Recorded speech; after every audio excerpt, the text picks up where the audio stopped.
Hello दोस्तों, रैंकअप पे आपका स्वागत है। तो मैं आज बात करने वाला हूँ एसएससी सीजीएल के बारे में। आपको पता है जून महीने में एसएससी का तीसरा नोटिफिकेशन आ चुका है, जो कि सीजीएल का नोटिफिकेशन आया है। मैं इस वीडियो में फॉर्म भरने से लेकर पोस्ट तक आपकी सारी बात करूँगा, ठीक है।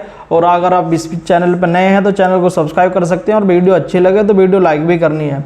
और किसी दोस्त को आपके को अगर सीजीएल का फॉर्म भरना है तो उसको शेयर भी करना है, ठीक है। तो सबसे पहले हम देख लेते हैं फॉर्म। आप 9 जून से लेकर 4 जुलाई तक आप फॉर्म भर सकते हैं, ठीक। और 13 अगस्त से लेकर 30 अगस्त तक आपका एग्ज़ाम होगा। जो प्री का एग्ज़ाम होगा, जिसे टायर 1 बोलते हैं, वो आपका 13 अगस्त से लेकर 30 अगस्त तक आपका एग्ज़ाम होगा। और इस बार इन्होंने मेंस की डेट भी मेंशन करी है। तो दिसंबर में जो टायर 2 मेंस एग्ज़ाम होगा आपका, वो दिसंबर 2025 में होगा, ठीक है। तो लगभग प्री के 3 महीने का, मतलब 3 महीने का आपको टाइम मिलेगा बीच में। पूरा 90 से 100 दिन आपके पास होंगे मेंस के लिए, ठीक। उसके बाद ये बात आपको पता ही है कि सीजीएल में ग्रुप बी और ग्रुप सी लेवल की पोस्ट होती हैं। और जो आपकी एज लिमिट है वो 1 अगस्त से काउंट की जाएगी। अगर आपने ग्रेजुएशन कर ली है और आपकी उम्र 18 साल हो गई है तो आप कोई भी हो, आप फॉर्म भर सकते हैं और आप फॉर्म भर दीजिए, ठीक है। और जो इसका प्री का पैटर्न है, प्री का पैटर्न मैं आपको बताऊं, इसमें 4 सब्जेक्ट आते हैं प्री में: reasoning, math, GS, English. Reasoning के 25 क्वेश्चन, मैथ के 25 क्वेश्चन और इंग्लिश के और जीएस के 25 क्वेश्चन। एक क्वेश्चन 2 नंबर का होता है, तो टोटल पेपर 200 नंबर का होता है। तो 200 नंबर में से आपकी कट ऑफ बनेगी, ठीक है। और पिछली बार कट ऑफ काफ़ी हाई गई थी, और इस बार उम्मीद है कि प्री की कट ऑफ इतनी नहीं जाएगी। पिछली बार कुछ कारण थे, नॉर्मलाइजेशन वगैरह, ठीक है। लेकिन तैयारी फिर भी हमें टारगेट रखना है कि प्री में हमारा 150 टारगेट हमें रखना है, ठीक है। हमें तैयारी जो करनी है 150 मार्क्स, मतलब ये हमारा टारगेट होना चाहिए। चाहे उसके आसपास नंबर आ जाए, कोई प्रॉब्लम नहीं है, लेकिन हमें जो अपना प्री में मार्क्स का टारगेट बनाना है वो 150 का बनाना है, ठीक। और मैं एक बार आपको मेंस का भी पैटर्न आपको बता देता हूँ। जो हमारा मेंस होता वो 2 सेक्शन में होता। जो पहला सेक्शन होता उसमें 30 क्वेश्चन मैथ के होंगे, 30 क्वेश्चन रीजनिंग के होंगे। और एक क्वेश्चन मेंस में जो होता आपका, एक क्वेश्चन 3 नंबर का होता। तो 90 नंबर का हो गया सेक्शन 1 में मैथ, और 90 नंबर की होगी रीजनिंग। 180 नंबर का आपका सेक्शन 1 होता। उसके बाद सेक्शन 2 आपका ओपन होगा, तो 45 क्वेश्चन उसमें इंग्लिश के होंगे और 25 क्वेश्चन जीएस के होंगे। और 135 नंबर की इंग्लिश होती है मैं सेक्शन 2 में, और 25 से 75 नंबर की आपकी जीएस होती है। तो ओवरऑल जो आपका पेपर होता है 390 नंबर का होता। अभी 180 और 70 क्वेश्चन इसमें आ गए तो 210, 390 नंबर का आपका पेपर होता। जो माइंस में जो कट ऑफ बनती है 390 नंबर में से बनती है। लेकिन इससे अलग हमारा जो मैथ होता है, मैथ नहीं, कंप्यूटर के 20 क्वेश्चन आते हैं, जो एक क्वेश्चन 3 नंबर का होता। वो कंप्यूटर हमारा कंपलसरी है, चाहे आप 390 में से 390 नंबर लिया ना मेंस में, कोई फ़ायदा नहीं है अगर आप कंप्यूटर में क्वालिफाई नहीं करोगे, ठीक है। तो कंप्यूटर आपका कंपलसरी है, इसमें आपको पास होना पड़ेगा, और इसमें कट ऑफ बनती है। हालांकि इसमें नंबर मतलब परसेंटेज दे रखा है कि इतने परसेंट इस कैटेगरी को नंबर चाहिए, लेकिन उनसे ज़्यादा कट ऑफ लगती है जब कैटेगरी वाइज अलग अलग कट ऑफ लगती है बाद में।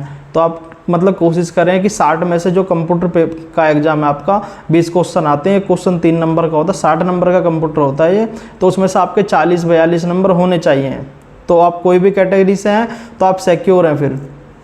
उसके बाद आपकी टाइपिंग होती है। टाइपिंग हमारी मेंस वाले दिन ही ये सारे काम जो मैं बता रहा हूँ ना, जो पहले तो मेंस होगा आपका सेक्शन 1 सेक्शन 2, उसके बाद आपका ये कंप्यूटर का एग्जाम पेपर भी खुलता है तभी 20 क्वेश्चन, उसके बाद कुछ गैप देकर फिर टाइपिंग भी कराते हैं। ये एक ही दिन में सब हो जाता है। और जो टाइपिंग है आपकी 15 मिनट का आपको टाइम मिलेगा, 2500 की स्ट्रोक दबाने हैं उसमें, तो मतलब 2500 की स्ट्रोक करने हैं, आराम से आप कर लोगे, कोई प्रॉब्लम नहीं है। अगर आप 1-2 महीने आपने सीजीएल की इतनी हार्ड टाइपिंग नहीं है, अगर आप 2 महीने आपने प्रैक्टिस करी है तो आप आराम से कर लोगे, ठीक है। और इसमें जो है मैंने, आप मेरी पुरानी वीडियो भी देख सकते हैं, मैंने बोला था कि भाई 20,000 वैकेंसी का तो कुछ पता नहीं है, लेकिन हम कंफर्म 12,000 के आसपास वैकेंसी मान सकते हैं। तो इसी बार आप देख सकते हैं 14,582 वैकेंसी, ये टेंटेटिव वैकेंसी, कम भी हो सकती है, ज़्यादा भी हो सकती है। टीचर के किसी के बहकावे में नहीं आना है कि 20,000 उनका अपना अलग पर्पज़ है बताने का। तो 12 मतलब ये इतनी वैकेंसी 14,582 और इसमें टेंटेटिव वैकेंसी है, ठीक है। लेकिन हमारा वैकेंसी से मतलब नहीं है, हमें इतना पता है कि 12-13 हज़ार वैकेंसी, हमें अपनी एक सीट से मतलब है। आपको तैयारी करनी है। आपके पास आज से जून चल रहा है, अगस्त में हमारा पेपर है, ठीक है। लगभग अब मान सकते हैं लगभग 2 महीने का हमारे पास अभी टाइम है, 60 दिन के करीब में। तो आपको डेली मॉक लगाओ, उसका एनालिसिस करो ठीक से। मॉक अब आपको डेली लगा, चाहे आपका सिलेबस हुआ हो नहीं। बहुत सारे बच्चे कन्फ्यूजन में रहते हैं कि हम मॉक लगाए नहीं लगाए, हमारा सिलेबस नहीं हुआ। भाई मेरे सिलेबस कभी नहीं होता है, और आपको मॉक डेली लगाना है। अब चाहे आपके नंबर 200 में से 30 ही क्यों नहीं आए या 50 क्यों नहीं आए, 50 से 120 तक 150 तक उनको एनालिसिस कर करके आप कैसे चले जाएंगे तुमको पता नहीं चलेगा। मॉक आपको डेली लगाना है। और फुल मॉक के साथ साथ आपको एक काम और करना है। मान लो मैथ में आपके नंबर कम आ रहे हैं या इंग्लिश में कम आ रहे हैं, तो जिस सब्जेक्ट में आपके नंबर कम आ रहे हैं तो उसको आप सेक्शनल मॉक लगाने हैं उसके। आपको मैथ जैसे दो सेक्शनल मॉक मैथ के लगा लिए, 2 सेक्शनल इंग्लिश के लगा लिए, ठीक है। तो जो आपका सब्जेक्ट वीक है और उसमें आप फुल मॉक में आपके नंबर कम आ रहे हैं तो उसके सेक्शनल मॉक आपको लगाने हैं, ठीक है। तो 60 दिन का समय है, लगभग 14,000 के पास हमारे पास वैकेंसी हैं। और अगर आपकी उम्र 18 साल हो गई है, ग्रेजुएशन आपने कर ली है, तो आप फॉर्म भर दीजिए और तैयारी में लग जाइए, ठीक। और आपकी जो मतलब बहुत सारे बच्चों फिर बाद में बहुत सारे बच्चों का बाद में कमेंट आता है कि हम ग्रेजुएशन हमारी कब तक होनी चाहिए, हमारा अभी रिजल्ट नहीं आया। तो जब से फॉर्म भरने स्टार्ट होते हैं ना, उससे पहले आपका या तब तक आपका रिजल्ट आ जाना चाहिए। मार्कशीट से मतलब नहीं है, आपका रिजल्ट आ जाना चाहिए, ठीक है। उम्मीद है जो मैंने बात बताई है आपके समझ में आ रही होंगी। पैटर्न भी मैंने आपको बता दिया है। और group B group C level की सारी इसमें पोस्ट होती हैं। लगभग 33 प्रकार की पोस्ट होती हैं, 33-35 इस टाइम थोड़ी मुझे लगे 1-2 पोस्ट बढ़ गई है, तो 35 टाइप की पोस्ट होती हैं सीजीएल के थ्रू। और कुछ CHSL वाली थी पहले, वो भी इसमें ऐड कर दी गई हैं, ठीक है। 4600 ग्रेड पे, 4200 ग्रेड पे, सारी ग्रेड पे की पोस्ट होती हैं, ठीक। ग्रुप बी ग्रुप सी के लिए ये भर्ती होती है, काफ़ी सारे डिपार्टमेंट, चाहे मिनिस्ट्री है, चाहे CBI है, चाहे इनकम टैक्स है, चाहे GST इंस्पेक्टर है, चाहे कस्टम ऑफिसर है, चाहे ASO CSS है, ASO ME है, इन सब के लिए सीजीएल से ही भर्ती होती है, ठीक। तो आप पहले बिल्कुल ना लेट करते हुए पहले आपको फॉर्म भरना है।